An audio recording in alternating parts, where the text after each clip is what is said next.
Sir file.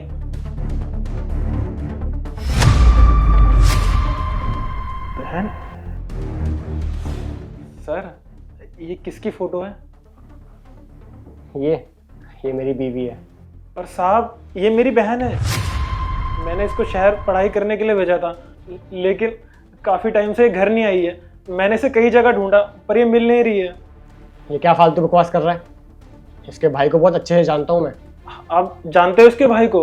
मिले उसके परिवार वालों से? मिला नहीं हूँ लेकिन जानता हूँ। मेरी बीवी ने अपने भाई की फ़ोटो दिखाई है मुझे। साहब वो सिर्फ फोटो ही दिखाएगी, कभी सामने से मिलवाएगी नहीं, क्योंकि उसका असली भाई मैं हूँ। और फोटो तो वो किसी की भी दिखा सकती है, इसीलिए साहब विश्वास करो ये मेरी बहन है। चल ठीक है, मैंने मान लिया कि ये तेरी बहन है। जरा उसका नाम बताइए। साहब इसका नाम शिवानी है। साहब क्या हुआ? अच्छा ऐसी बात है। मैं एक काम करता हूँ, शिवानी को यहीं बुलाता हूँ, तुम बाहर जाके वेट करो। ठीक है साहब।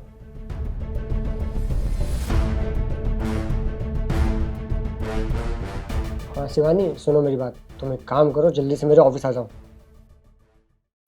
हाँ बताओ क्या काम था, इतनी जल्दी में बुलाया मुझे? वो तुमसे कोई मिलने आया है तो उसी से मिलवाना था। अंदर आ जाओ।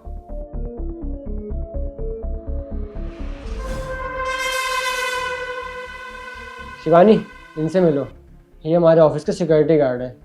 इनको तुमसे मिलना था। वैसे तुम तो जानती होगी इनको। कैसी बातें कर रहे हो यार, ये सिक्योरिटी गार्ड है, मैं कैसे जानती होंगी इसको? और तुम्हारे ऑफिस में कितना ही आती हूँ, जो मुझे पता होगा कि कौन है ये। अच्छा तो तुम नहीं जानती, तू जानता है इनको? बहन तू शहर में आके इतना बदल जाएगी मैंने कभी सोचा नहीं था। अरे मैं तेरा भाई हूँ। बहन हमने तुझे गांव से शहर पढ़ने लिखने के लिए भेजा था ताकि तू काबिल बन जाए, लेकिन हमें ये नहीं पता था तू शहर जाके हमें भूल जाएगी। बहन तू क्यों कर रही है ऐसा? तुम खुद सोचो आयुष, इतना अच्छा फैमिली बैकग्राउंड है मेरा, ये मेरा भाई कैसे हो सकता है? आयुष तुमने देखी तो है मेरी फैमिली फोटो, ये आदमी कहाँ से दिखता है मेरे भाई की तरह? साहब मुझे नहीं पता ये झूठ क्यों बोल रही है या इसकी क्या मजबूरी है, पर ये मेरी बहन है। शिवानी तुम पक्का श्योर हो ना कि ये तुम्हारा भाई नहीं है? अरे हाँ यार, इसमें श्योर होने वाली क्या बात है? और मुझे ये नहीं पता होगा क्या कि मेरा भाई कैसा दिखता है कैसा नहीं दिखता? अच्छा शिवानी तो हो गया फैसला कि तुम इसको नहीं जानती। इसका मतलब ये अभी तक झूठ बोल रहा था कि तुमको जानता है। मैं एक काम करता हूँ, इसको नौकरी से निकाल देता हूँ और साथ ही साथ इसके ऊपर धोखाधड़ी का केस भी डाल देता हूँ। जब जेल में सड़ेगा ना, अपने आप अकल ठिकाने आएगी। आयुष धोखाधड़ी का केस क्यों करना? छोटी सी मिसअंडरस्टैंडिंग हुई है और क्लियर भी तो हो गई ना। इस बेचारे को लगा होगा कि मैं इसकी बहन की जैसी दिखती हूँ तो बोल दिया इसने। देखो तुम इसे जॉब से निकालना चाहते हो निकाल दो, लेकिन बेचारे की कंप्लेन मत करो ना, इसकी जिंदगी खराब हो जाएगी। ठीक है मैं मान लेता हूँ तुम्हारी बात और इसको पुलिस के हवाले नहीं करता, लेकिन इसने गलती तो करी है, सजा तो इसको मिलकर ही रहेगी। ओए तू एक काम कर, यहाँ मेरे पैर चाट और माफी मांग। खड़े खड़े मुंह का देख रहा है? यहाँ पैर चाट। नहीं भाई, आयुष तुम पागल हो गए हो क्या? किस तरीके से बात कर रहे हो मेरे भाई से? और तुम्हें कोई हक नहीं बनता कि तुम इनसे ये सब कराओ, समझे? भाई है ये मेरे, माफी मांगो इनसे। क्या कहा तुमने?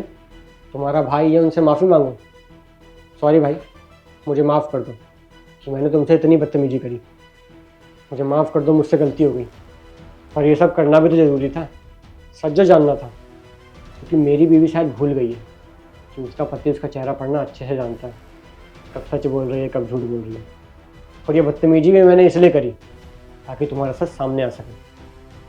तो अब समझ में आया मुझे कि क्यों मेरी बीवी अपने परिवार वालों से मुझे नहीं मिलवाती थी, क्यों हमारी शादी में मेरी बीवी के परिवार वाले शामिल नहीं हुए, और क्यों हमेशा वीडियो कॉल करने के टाइम पे हमारी माँ की तबीयत खराब हो जाती थी या फिर अमेरिका में रात हो जाती थी।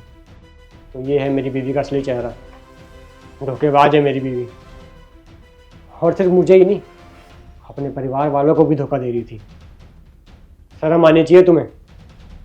जरा बताओगी मुझे कि तुमने ये सब करा क्यों? तो मैं और क्या करती? मैं मानती हूँ कि मेरे परिवार वालों ने मुझे सपोर्ट करा है, मेरे भाई ने मुझे पढ़ाया लिखाया, और मैंने ये भी सोचा था कि मैं जब पढ़ लिख जाऊंगी ना, अपने पैरों पर खड़ी हो जाऊंगी, तो अपनी फैमिली को अपने पास बुला लूंगी उनका अच्छे से ख्याल रखूंगी। लेकिन जब मेरी जॉब लगी ना बड़ी कंपनी में, तो मैंने वहां पर देखा कि वहां पे लोग लो स्टैंडर्ड वाले लोगों को किस तरीके से नीचा दिखाते हैं। उनको अपने साथ बैठने नहीं दिया जाता और ना कोई उनकी इज्जत करता। तो बस इसीलिए मैंने अपनी फैमिली से रिश्ता खत्म करना ही सही समझा। मैं नहीं चाहती थी कि इतनी पढ़ाई लिखाई करने के बाद, इस मुकाम पर पहुंचने के बाद मुझे मेरी जॉब से निकाल दिया जाए, सिर्फ मेरे फैमिली बैकग्राउंड की वजह से। और वैसे भी मैंने इन लोगों से कोई रिश्ता खत्म नहीं करा था। मैं इनसे इनका हालचाल लेती रहती थी कि मम्मी और भाई कैसे हैं कैसे नहीं। और भैया आपको क्या जरूरत थी शहर में आने की? गांव में रहकर खेती बाड़ी कर तो रहे थे ना। और चलो शहर आए तो आए, लेकिन यही कंपनी। मान लिया मैंने कि तुम्हारी गलती भी नहीं है, पर एक बात बताओगी मुझे कि लास्ट टाइम तुमने फ़ोन करके कब पूछा था कि मेरे परिवार वाले कैसे हैं? यही 2-3 महीने पहले। शिवानी, तुम्हारा भाई पिछले 1 साल से यहाँ पे काम कर रहा है। जरा देखो उसकी तरफ। अगर वो चाहता ना तो पैसे इकट्ठा करके खुद की पढ़ाई पे लगाता और एक काबिल इंसान बनता। लेकिन उसकी एक इकलौती बहन थी, उसकी पढ़ाई लिखाई कराने के चक्कर में उसने अपने बारे में बिल्कुल नहीं सोचा। अरे कैसी लड़की हो तुम जो सोसाइटी की बातों में आकर अपने घर वालों को लात मार दी। तुम ऐसी तो नहीं थी। तुम्हारा भाई है वो।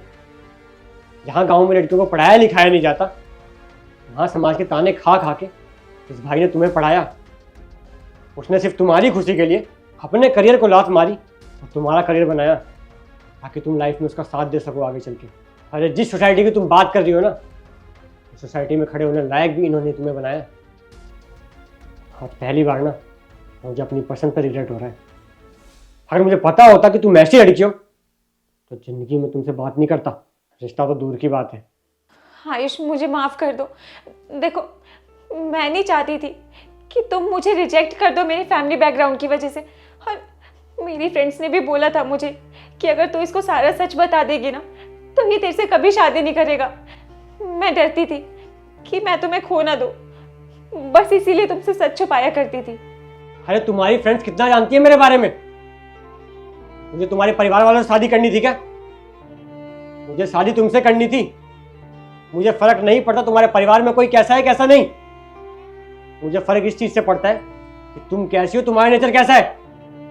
मैंने तुमसे शादी इसलिए करी थी कि तुम मेरा ख्याल रखो, और जो अपने परिवार का ख्याल नहीं रख रही वो मेरा ख्याल क्या रखेगी? कल को मेरी कंपनी पे कोई बात आ गई तो मेरे पे मेरी कंपनी ही नहीं बची। तो अगर मेरा स्टैंडर्ड भी लो हो गया तो तुम तो मुझको भी छोड़ के चली जाओगी।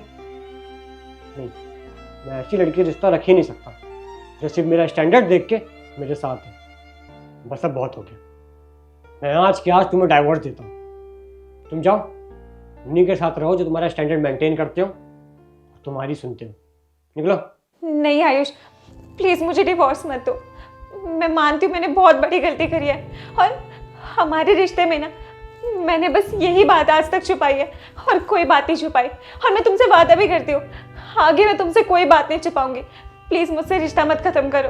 और आज मुझे ये बात अच्छे से समझ आ गई है कि परिवार से ज़रूरी ना कुछ भी नहीं है। चाहे लोग कुछ भी बोल ले, कुछ भी कह ले, मैं किसी की बातों में नहीं आऊँगी। सिर्फ अपने परिवार वालों के बारे में सोचूंगी, उनका ख्याल रखूंगी। भैया आप भी प्लीज़ मुझे माफ़ कर दो। शहर आकर ना मैं शहर वालों की बातों में बहक गई थी। मैंने बिल्कुल भी आप दोनों के बारे में नहीं सोचा। मुझे ऐसा नहीं करना चाहिए था आपके साथ, पर मैं वादा करती हूँ आज के बाद मैं ऐसा कभी नहीं करूँगी। आपका और मम्मी का ना अच्छे से ख्याल रखूँगी। प्लीज़ मुझे एक आखिरी मौका दे दो। कोई बात नहीं बहन, तुझे अपनी गलती का एहसास हो गया, ये मेरे लिए बहुत बड़ी बात है। मुझे दुख था कि तूने हमारे साथ ये सब करा और हमें छोड़ के चली गई, पर मुझे ये देख के बहुत खुशी मिल रही है कि तूने अपना जीवन साथी बहुत अच्छा चुना है। और मम्मी को भी इनके बारे में पता चलेगा ना, बहुत खुश होएंगी। बस मैं उम्मीद करता हूँ तो आगे से ऐसी कोई गलती नहीं करेगी। और साहब जी, मैं मानता हूँ मेरी बहन से बहुत बड़ी गलती हुई है, पर प्लीज़ मेरी बहन से रिश्ता मत ख़त्म करिए। हमने तो जैसे तैसे अपने आप को संभाल लिया था, पर ये नहीं संभाल पाएगी। और मैं यहाँ इसका रिश्ता तोड़वाने नहीं आया था, बस यहाँ काम करने आया था। आप प्लीज़ मेरी बहन को डिवोर्स मत दीजिए, मैं आपसे विनती करता हूँ। नहीं भाई, आप हाथ मत जोड़ो। देख लो शिवानी, ये वही भाई है जिसको तुम छोड़कर चली गई थी, तुम्हें इसका ज़रा भी ख्याल नहीं आया। लेकिन ये अभी भी सब कुछ जानने के बाद तुम्हारे बारे में सोच रहा है कि तुम्हारा रिश्ता ना टूटे। अरे इसी को असली परिवार कहते हैं। कोई बात नहीं, मैं तुम्हारी पहली और आखिरी गलती समझ के तुम्हें माफ़ कर रहा हूँ। और भाई सिर्फ आपके कहने पे मैं इसको माफ़ कर रहा हूँ और इससे कोई रिश्ता ख़त्म नहीं कर रहा। उम्मीद करता हूँ तुमसे कि अगली बार से तुम ऐसा कभी नहीं करोगे। माफ़ी मांगो अपने भाई से। भैया, मैंने आप दोनों के साथ जो भी करा ना, प्लीज़ मुझे उसके लिए माफ़ कर दो। और आप ना मम्मी को यहाँ पर बुला लो, हम सब एक साथ ना अच्छे से रहेंगे, खुश रहेंगे।